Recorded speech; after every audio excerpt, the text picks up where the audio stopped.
आप देख रहे हैं न्यूज मार्ग, सच में है दम।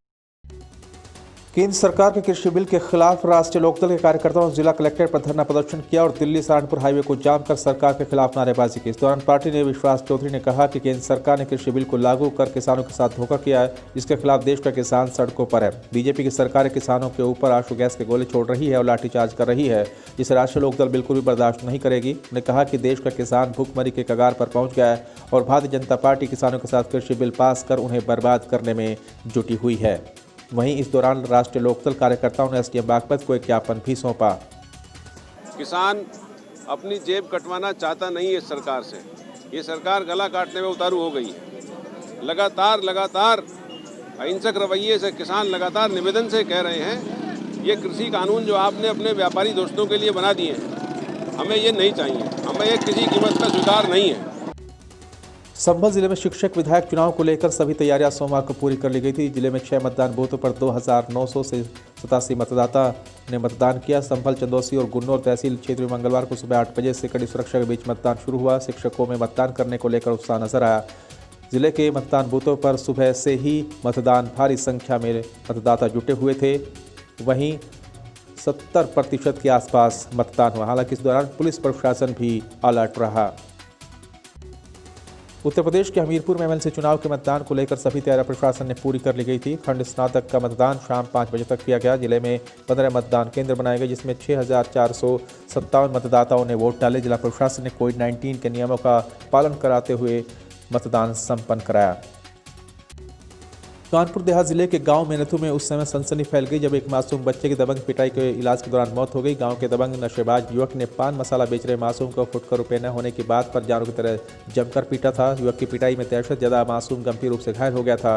लेकिन वही दबंग युवक की दबंगे के चलते घायल मासूम के परिजनों ने पुलिस को सूचना दिए बिना उसका इलाज शुरू करा दिया। मासूम की हालत नाजुक होते देख परिजनों ने पुलिस को मामले की जानकारी दी।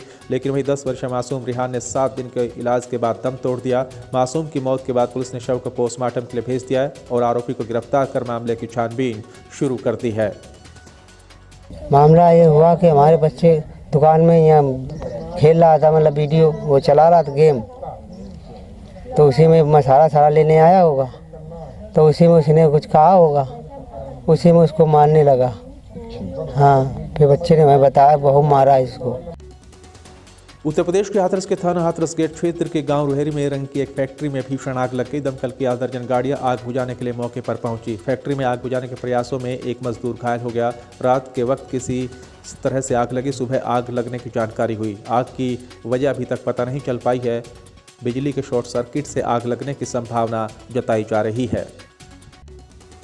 दिल्ली एनसीआर में लगातार प्रदूषण का ग्राफ बढ़ रहा है। लोगों को सांस लेने में परेशानी रहती है। प्रशासन द्वारा किसानों पर पराली जलाने को लेकर कार्रवाई की जा रही है। आए दिन किसानों पर पराली जलाने को लेकर मुकदमे भी दर्ज किए गए। वहीं गाजियाबाद के लोनी रेलवे स्टेशन के पास स्थित इंडस्ट्रियल एरिया के लोग फैक्ट्रियों से निकलने वाले वेस्ट प्लास्टिक को रेलवे लाइन्स के किनारे डालकर उनमें आग लगा देते हैं। तस्वीरों में आप साफ तौर पर देख सकते हैं कि आग कितनी भयानक है। इससे निकलने वाला धुआं जो कि आसपास के क्षेत्र में फैल जाता है, स्थानीय निवासियों को इससे बड़ी परेशानी का सामना करना पड़ता है। यहाँ के लोग जो अपना कबाड़ा है उसे यहाँ फेंकते हैं और उसमें आए दिन रोज आग लगा देते हैं। तीसरे दूसरे दिन ये काम होता रहता है। तो इससे परेशानी होती है आपको? हाँ जी, इससे बहुत परेशानी है भाई साहब। इससे लोगों को सांस वांस लेने में तकलीफ हो है थोड़ी ज़्यादा। शामली में गन्ने के खेत में कार चालक का गोली लगा शव मिलने से सनसनी फैल गई। मृतक की कार भी घटनास्थल के पास ही खड़ी मिली। सूचना पर मौके पर पहुंची पुलिस ने शव को कब्जे में लिया और मृतक के परिजनों को घटना की जानकारी दी। सूचना मिलते ही मृतक के परिजनों ने कोहराम मच गया। परिजन अनशन में घटनास्थल पर पहुंचे, जहां उन्होंने रंजूशन हत्या किए जाने की आशंका जाहिर की है, जबकि पुलिस ने मामले की जाँच पड़ताल शुरू कर दी है। दरअसल पूरा मामला झुंझाना थाना क्षेत्र के गोगर रोड का है, जहाँ कस्बा झुंझाना निवासी राजकुमार शर्मा पुत्र कृष्णपाल, जो कि कार चालक था, उसका गोली लगा शव गन्ने के खेत में पड़ा मिला और उसकी कार भी उसी जगह पर बरामद हुई। पुलिस ने घटनास्थल का मौका मुआयना कर मृतक की शिनाख्त कराई, जहां पता चला कि मृतक झुंझाना निवासी राजकुमार शर्मा है, जो कि दिन में अपनी कार में सवार होकर अपने मित्र से मिलने पहुंचा था। पुलिस ने शव का पंचनामा कर पोस्टमार्टम के लिए भेज दिया है और मामले में जांच पड़ताल शुरू कर दी है। जहाँ तक अभी सूचना प्राप्त हुई है, ये गाड़ी जो है एक अपने परिचित की गाड़ी ये चलाते थे। राजकुमार शर्मा इनका नाम है, झुंझाना के रहने वाले हैं। और रात में ये गाड़ी दिन में ही लेके अपने मित्र से मिलने गए थे और सुबह इनकी डेड बॉडी पाई गई है। बाकी सब इसकी ट्रेस कराई जा रही है किस किस से कब कब कहाँ मिले थे और ये घटना कहाँ हुई है। ये सब छानबीन गहराई से भी चल रही है। शामली जिले के कांधला में तेज रफ्तार का कहर देखने को मिला, जहां तेज रफ्तार एक डीसीएम चालक ने बाइक सवार युवक को कुचल दिया और बाइक सवार युवक की मौके पर ही दर्दनाक मौत हो गई। हादसे के बाद डीसीएम चालक डीसीएम को लेकर मौके पर छोड़कर फरार हो गया। बता दें कि पूरा मामला शामली के कांधला थाना क्षेत्र के कैराना मार्ग ईट भट्टे के पास का है, जहां एक तेज रफ्तार डीसीएम चालक ने कांधला थाना क्षेत्र के गांव अम्बेटा निवासी बाइक सवार युवक एहसान पुत्र दाऊद को कुचल दिया, जिसकी मौके पर ही मौत हो गई। हादसे के बाद डीसीएम चालक डीसीएम को छोड़कर मौके से फरार हो गया। हालांकि पुलिस ने मामला दर्ज कर डीसीएम चालक की तलाश शुरू कर दी है। यहाँ से एक्सीडेंट हो गया। अच्छा, हमारा भतीजा है। आपका भतीजा हाँ। कहाँ जा रहा है? ये कांधले जाया था। अच्छा, अपने गांव से हम बैठे थे। अच्छा, भाई यहाँ आने का एक्सीडेंट हो गया इसका। किस चीज से एक्सीडेंट हुआ? यह है डीसीएम। डीसीएम। अच्छा, ये लड़का कहीं पर था? ये उस पर था मोटरसाइकिल पे। शामली के थाना झिंझाना क्षेत्र के गांव पानपुरा में अवैध संबंधों का खुलासा होने पर प्रेमिका के परिजनों ने गांव के ही 22 वर्षीय प्रेमी की गला दबाकर हत्या कर दी। घटना के वक्त प्रेमी प्रेमिका के घर पर मिलने आया हुआ था। हत्याभियुक्तों ने सबूत मिटाने की नीयत से शव को यमुना में फेंक दिया। मामले का खुलासा करते हुए पुलिस ने हत्यारोपी प्रेमिका और उसके बाप को गिरफ्तार कर जेल भेज दिया। हालांकि मृतक के परिजनों ने 2 महिलाओं सहित 5 लोगों पर हत्या करने का आरोप लगाया है।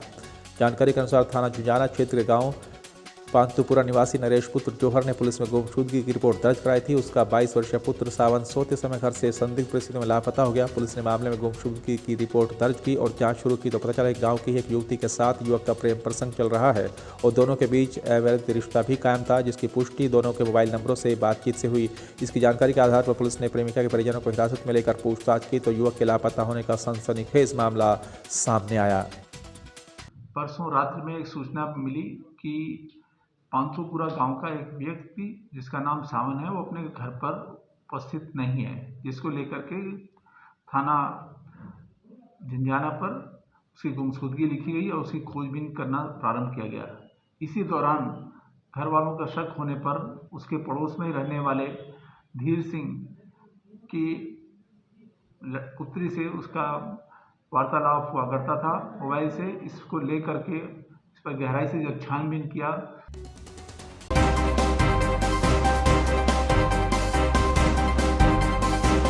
आप देख रहे हैं न्यूज़ मार्ग, सच में है दम।